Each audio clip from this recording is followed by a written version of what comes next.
Back to my YouTube channel. जैसा आपने thumbnail में देखा, इस वीडियो में चर्चा करने वाले हैं कि जेएनएम के बाद आप क्या कर सकते हैं। आप क्लिनिकल फील्ड में जा सकते हैं, आप टीचिंग फील्ड में जा सकते हैं, आपकी अपनी चॉइस हो सकती है। इस वीडियो हम इसी के ऊपर 5-7 मिनट की वीडियो रहने वाली है। तो आइए वीडियो को स्टार्ट करते हैं। क्लिनिकल फील्ड में पहले हम बात कर लेते हैं, क्योंकि मैक्सिमम जो 95% लोग होते हैं वो क्लिनिकल फील्ड में जाते हैं। चाहे जीएनएम हो चाहे बीएससी नर्सिंग हो, दोनों नर्सिंग का ही कोर्स है और दोनों की सेम वैल्यू है। जीएनएम एक डिप्लोमा कोर्स है और बीएससी नर्सिंग एक बैचलर कोर्स है, आपको ये पता होगा। तो जीएनएम आपने 3 साल का कोर्स किया, 3.5 साल का। इसको करने के बाद आप क्लिनिकल फील्ड में जा सकते हैं। क्लिनिकल फील्ड में अगर हम बात करें तो क्लिनिकल फील्ड में अगर वर्क करने के लिए फॉर्म अलग अलग निकलते हैं। नारसेट निकलता है और सेंट्रल के फॉर्म सीआरई भी निकलता है, आपको पता होगा। नारसेट निकलता है, इसके बाद जो है सीआरई भी फॉर्म निकलता है। लेकिन इन सब में एक्सपीरियंस मांगता है। जितने सेंट्रल के फॉर्म होंगे मिनिमम 2 साल या 2.5 साल का एक्सपीरियंस मांगेगा। जितने भी सेंट्रल के फॉर्म होंगे कम से कम 2 साल का या 2.5 साल का मिनिमम 2.5 ईयर का मिनिमम एक्सपीरियंस मांगता है 50 बेडेड हॉस्पिटल में या 100 बेडेड हॉस्पिटल में। इसके बाद जो फॉर्म निकलता है स्टेट का, स्टेट की बात करें तो यूपी की बात करें, यूपी की जो फॉर्म की बात करें, ज़्यादातर स्टूडेंट होते हैं वो इस फॉर्म का इंतज़ार करते हैं। UP PSC, Uttar Pradesh public service commission आयोग वाला जो फॉर्म निकलता है, ज़्यादातर बच्चे इस फॉर्म का इंतज़ार करते हैं। ये फॉर्म हो सकता है कि फरवरी के आसपास आने की संभावना ज़्यादा है। मैक्सिमम चांस है कि ये फॉर्म फरवरी तक आ जाए। इसमें क्वालिफिकेशन मांगता है जेएनएम आप करके डायरेक्ट फॉर्म को इसको अप्लाई कर सकते हैं। कोई एक्सपीरियंस आयोग में नहीं मांगता है। अभी तक आयोग में कोई एक्सपीरियंस नहीं मांगा है। जितनी बार फॉर्म आयोग रिलीज़ किया हुआ है, चाहे जीएनएम के लिए चाहे बीएससी नर्सिंग के लिए, किसी के लिए एक्सपीरियंस नहीं मांगा। यानी कि आप डायरेक्ट जीएनएम के बाद आपका रजिस्ट्रेशन हो जाएगा, इसके बाद आप फॉर्म को अप्लाई कर सकते हैं। एक ये काम हो गया कि आप यूपीएससी का फॉर्म ये अप्लाई कर सकते हैं। बाकी और जितने होते हैं लगभग मैक्सिमम जगह एक्सपीरियंस मांगता है, तो आप इस फॉर्म को अप्लाई कर सकते हैं। अब क्लिनिकल फील्ड में आप प्राइवेट में भी जॉब कर सकते हैं। आप अगर टीचिंग फील्ड में जाना चाह रहे हैं तभी आप पोस्ट बेसिक बीएससी नर्सिंग करें हमारे हिसाब से। नहीं तो post basic BSc nursing, post basic BSc nursing, इसको पोस्ट बेसिक बीएससी करने की कोई ज़रूरत नहीं। पोस्ट बेसिक बीएससी करने की कोई ज़रूरत नहीं है। अगर आप टीचिंग फील्ड में जाना चाह रहे हो हमारे हिसाब से, जहाँ तक हम आपको इंफॉर्मेशन देना चाह रहे हैं, अगर आपको टीचिंग फील्ड में जाना है, टीचिंग फील्ड में जाना है तभी आप पोस्ट बेसिक बीएससी करें। तभी आप पोस्ट बेसिक बीएससी करें, नहीं तो कोई मतलब नहीं है। पोस्ट बेसिक बीएससी का एक ही गवर्नमेंट कॉलेज है, वो है जीएसबीएम। जी हाँ, जीएसबीएम गणेश शंकर विद्यार्थी, ये मेडिकल कॉलेज जो कि कानपुर में है।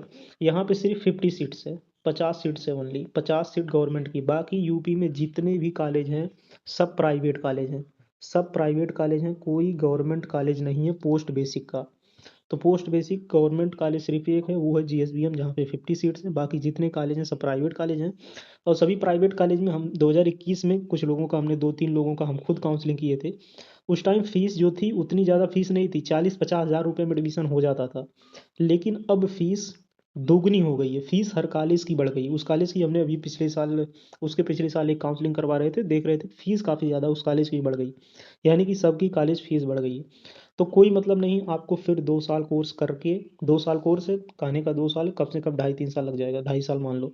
तो 2.5 साल करने का कोई मतलब हमारे हिसाब से नहीं लगता है। सबसे अच्छा है कि अगर आप जीएनएम कंप्लीट कर लिए हैं तो आप सीधा प्राइवेट ज्वाइन करिए, प्राइवेट हॉस्पिटल ज्वाइन करो। प्राइवेट हॉस्पिटल से आपका खर्चा निकलता रहेगा, क्योंकि आपने जीएनएम 3 साल किया होगा। कम से कम 5 से 6 लाख रुपए फूक दिया होगा, 5-6 लाख रुपए मिनिमम आपके कोर्स कंप्लीट करने को लगे होंगे। सबसे अच्छा है प्राइवेट ज्वाइन करो। और प्राइवेट ज्वाइन करने के बाद और ऐसी जगह ज्वाइन करो जहाँ पे सीखने को अच्छा मिले और जहाँ पे सिस्टम वगैरह सही हो, जहाँ ज़्यादा परेशान वगैरह ना किया जा रहा हो, हॉस्पिटल अच्छा हो। तो वहाँ कम से कम ये रहेगा कि आपको एक्सपीरियंस मिल जाएगा, एक्सपीरियंस मिल जाएगा। और वहाँ एक्सपीरियंस लो कम से कम 2 साल का, मिनिमम 2 साल का, या मिनिमम 2.5 साल का एक्सपीरियंस, या 3 साल का मिनिमम एक्सपीरियंस लो। मिनिमम 3 साल के, क्योंकि पोस्ट बेसिक बीएससी नर्सिंग अगर आप करेंगे तब भी आपका 2.5 साल लग जाएगा। इससे अच्छा कि 3 साल का एक्सपीरियंस ले और 3 साल आराम से पैसे कम से कम कुछ खाएं, क्योंकि आर्थिक स्थिति सही होना काफ़ी ज़्यादा इंपॉर्टेंट होता है। क्योंकि आपने ऑलरेडी 3 साल का कोर्स किया है, फिर पोस्ट बेसिक बीएससी नर्सिंग करने जा रहे हैं। ये सब करके आप टीचिंग फील्ड में भले जा सकते हैं। लेकिन अगर आप टीचिंग फील्ड में जाना चाहते हैं तो क्लिनिकल में अगर रहना चाहते हैं, सबसे अच्छा क्लिनिकल के लिए है जीएनएम करने के बाद, जीएनएम करने के बाद सबसे अच्छा क्लिनिकल के लिए है जीएनएम करने के बाद क्लिनिकल ज्वाइन करो। जीएनएम करने के बाद सीधा क्लिनिकल ज्वाइन करो, और क्लिनिकल ज्वाइन करो कम से कम जो है वहाँ पे 100 बेड तो होना चाहिए। ये सब सारी चीज़ें पता कर लें, क्योंकि ये भी सब चीज़ें बाद में दिक्कत हो जाती है। तो कम से कम 100 बेड हो, जीएनएम कंप्लीट करो, 100 बेड हो, वहाँ आराम से ज्वाइन करो। कम से कम मिनिमम 1 साल काम करो ही। इसके बाद भले अगर चेंज करना चेंज कर लो, बाकी बीच बीच में फॉर्म आते रहते हैं। आयोग का भी फॉर्म आएगा, भरना हो जाएगा तो ठीक है, नहीं होगा तो जॉब करना। 2 साल का एक्सपीरियंस लो, आराम से पैसे कमाओ, क्योंकि ऑलरेडी आजकल लगभग 17 से 18 हज़ार रुपये दे ही रहे हैं लगभग। अगर आप ठीक ठाक प्रैक्टिस है, जान रहे हैं चीज़ें जो है पेरिडिकल में, तो 17-18 हज़ार रुपये मिनिमम जीएनएम करने के बाद भी दे रहे हैं। तो ये चीज़ें आप कर सकते हैं। बाकी आपको क्या करना क्या नहीं करना आपकी अपनी चॉइस होती है।